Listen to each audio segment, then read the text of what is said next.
माता सती सब समझ गई। भगवान राम के चरणों में प्रणाम किया और वापस आने लगी और सोच रही है, मैं शंकर कर कहा न माना, मैं शंकर कहा न माना, निज अज्ञान राम पर आना, निज अज्ञानी राम पर आना, निज अज्ञान राम पर आना। मुझसे बहुत बड़ी गलती हो गई, मैंने भगवान भोलेनाथ का कहना नहीं माना, जो भगवान राम पर अज्ञान कर लिया। लेकिन अब क्या हो सकता है। उदास मन से भोलेनाथ के पास में पहुंच गई और भगवान शंकर ने कहा, देवी ले ली परीक्षा। तो यहाँ पर कपट कर गई, कहने लगी, भगवान कछु ना परीक्षा लेने गुसाई, सुना परीक्षा और लेने गुसाई, लीन नाम तुम्हारे नाई, राम तुम्हारे नाई, लीन नाम तुम्हारे नाई।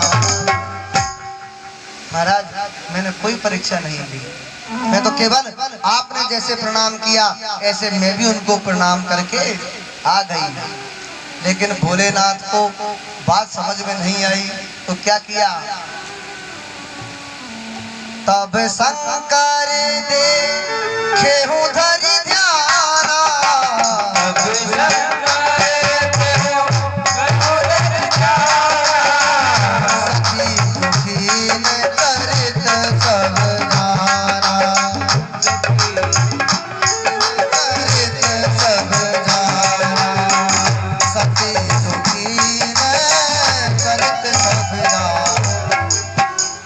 भोलेनाथ ने आंख बंद करके जैसे ही देखा, सती ने जो जो किया सब उनके नेत्रों में घूम गया, सारा भेद उन्होंने जान लिया और उसी दिन से माता सती का परित्याग कर दिया। मन में सोच लिया, देवी तुमने मेरी माँ जगत जननी सीता का स्वरूप बनाया है तो तुम तो मेरी माई हुई ना, अब मैं तुमको पत्नी के रूप में कैसे स्वीकार कर सकता हूँ। माता सती भी सब समझ गई। अब माता सती के जो पिताश्री है दक्ष प्रजापति, उन्होंने एक यज्ञ किया, उसमें ब्रह्मा विष्णु महेश जितने भी सारे देवता हैं उस पधारे, सब अपने अपने आसन पर बैठे हुए हैं। दक्ष प्रजापति जो है सभा में आया, सारे देवता सारे ऋषि मुनि उसको देखकर खड़े हो गए, लेकिन तीन खड़े नहीं हुए। प्रेम से बोलो राधे राधे। कौन कौन?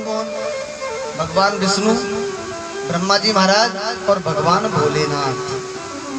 अब जैसे ही भोलेनाथ को बैठे हुए देखा, दक्ष प्रजापति की भौहें तन गई और कहने लगा, अरे देखो सभासदों, कुछ लोग इतने धूर्त और दुष्ट होते हैं जो बड़ों का आदर करना भी नहीं जानते। अरे मैंने मान लिया कि भगवान विष्णु तो साक्षात ईश्वर है और ब्रह्मा जी तो विधाता है, इन्होंने सारी सृष्टि को बनाया है, लेकिन ये काला कलूटा ढूंढे बैल पर बैठने वाला, शमशान में भस्म रवाने वाला मेरा जवाई, ये मेरा इतना सा आदर नहीं कर सकता। भगवान भोलेनाथ को बहुत भला बुरा कहा, लेकिन भगवान भोलेनाथ ने कुछ नहीं कहा। उस सभा में से उठकर और अपने कैलाश पर्वत पर वापस आ गए। माता सती से भी आकर कुछ नहीं कहा। बोलो राधे राधे राधे। और अगर आज का कोई भाई होता उसके जगह पे तो बोलो ना राधे राधे। सासू जी की, ससुर जी की और पत्नी जी की, तीनों की खैर नहीं है। अरे तेरे पिताश्री ने 20 सभा में मेरा ऐसे अपमान कर दिया, छोड़ूंगा नहीं। लेकिन भोलेनाथ ने अपनी पत्नी से कहा भी नहीं। अब दक्ष प्रजापति भोलेनाथ पर भयंकर गुस्सा हो गया और कहने लगा, अरे देवताओं, मैं तुम्हारा राजा हूँ, आज के बाद कोई इस भोलेनाथ को यज्ञ में स्थान नहीं देगा। देवताओं ने कहा महाराज हमारे तो बस की बात नहीं है, जो मैं हम यज्ञ में इनका भाग काट दे। तो कहा सबसे पहले आप ही यज्ञ कर लो, और आप जैसे ही यज्ञ करोगे आप भोलेनाथ को मत बुलाना, उसके बाद में हम भी नहीं बुलाएंगे। ठीक है, भोलेनाथ को अब दक्ष प्रजापति ने यज्ञ किया और यज्ञ में भोलेनाथ को निमंत्रण नहीं दिया और सबको निमंत्रण दिया। अब देवता अपने अपने विमानों से जानकर कैलाश पर्वत के ऊपर उड़ जा रहे हैं। माता पार्वती ने पूछा, माता सती ने पूछा, सती मैया ने पूछा कि कहाँ जा रहे हो? तो हंसकर कहने लगे तुम्हें पता नहीं है क्या? अरे तुम्हारे पिताजी ने बहुत बड़ा यज्ञ का आयोजन किया है, तुमको नहीं बुलाया क्या?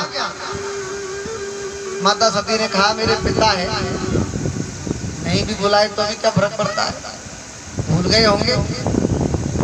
भागकर भोलेनाथ के पास में आई और आकर भोलेनाथ के पैर दबाने लगी। प्रेम से बोलो राधे राधे। जब किसी भी भाई के, कोई भी बहन, किसी भी पुरुष के कोई भी स्त्री आकर पैर दबाने लग जाए तो समझ लो दाल में कुछ काला है। तो भोलेनाथ ने कहा क्या बात है, आज कुछ ज्यादा ही भक्ति दिखाई दे रही है। अच्छा एक बात और, अब संसार का नियम है, कोई भी स्त्री अगर उसके पिता के घर कोई बहुत बड़ा आयोजन हो जाए या उसका पिता या उसका भाई बहुत बड़ा कोई धर्म पुण्य का काम करे, तो स्त्री क्या कहती है, मेरे भैया ने इतनी बड़ी भागवत करवाई, मेरे पिताश्री ने इतना बड़ा यज्ञ करवाया, कोई करवा के देखो। लेकिन माता पार्वती के, माता सती के सुर आज बदले हुए हैं। भोलेनाथ ने कहा क्या बात है, आज ज्यादा भक्ति दिखाई दे रही है। तो माता सती ने बड़े गजब के ढंग से भगवान भोलेनाथ से कहा, क्या कहा, प्रजापतिस्ते ससुरस्य सांप्रतम्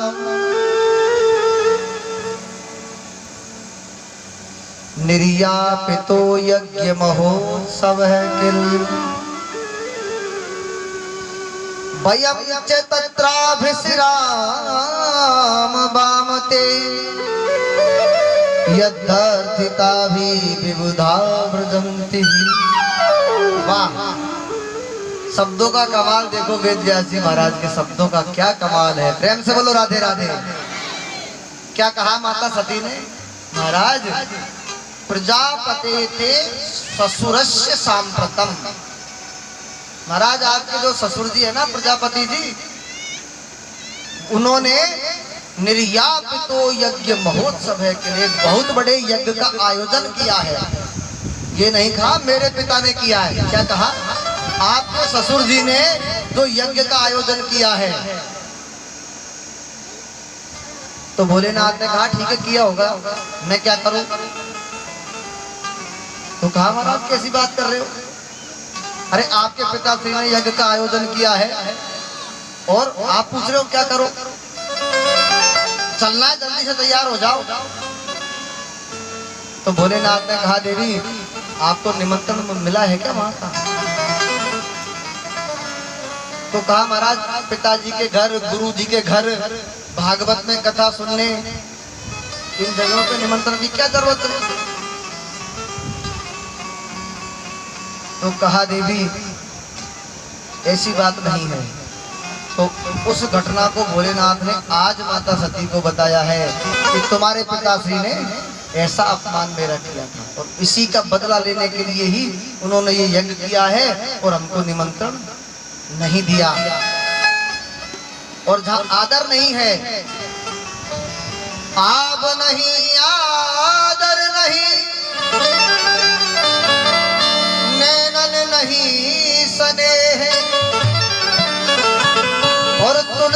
बहा न जाइए, चाहे कंचन बरसे में है। जहाँ आपका सम्मान नहीं है वहाँ कभी नहीं जाना चाहिए, चाहे वहाँ सोने चांदी हीरे जवाहरात की बरसात ही हो। तो कहा महाराज वो तो मेरे पिताजी है, मां क्या दिक्कत है, वो तो अपना घर है। तो कहा माँ चलेंगे तो अपना अपमान हो जाएगा, और जहाँ अपमान होने की संभावना हो वहाँ कभी नहीं जाना चाहिए, क्योंकि मान सहित विष खाए के शंभु भये जगदीश, बिना मान अमृत पियो राहु कटायो शीश। नहीं मैं तो नहीं जाऊंगा देवी। कहा महाराज चलो ना, कि नहीं देवी मैं नहीं जाऊंगा। तो कहा महाराज देखो चलना है तो चल चलो, नहीं तो मैं तो जाऊंगा। भगवान भोलेनाथ ने भी कहा ठीक है अगर आपको जाना है तो फिर जाओ, मैं तो नहीं जा रही। तो कहने लगी महाराज आप भी चलो ना। कहा मैं तो नहीं जाऊंगा। तो मुझे तो जाने की आज्ञा दे दो। कहा मैं तो आपको जाने की आज्ञा नहीं दे सकता। अब माता सती भगवान से विनती कर रही है, प्रभु हो मुझे आज्ञा भी दे दो, मुझे आज्ञा भी दे दो भोलेनाथ, सुन भोलेनाथ।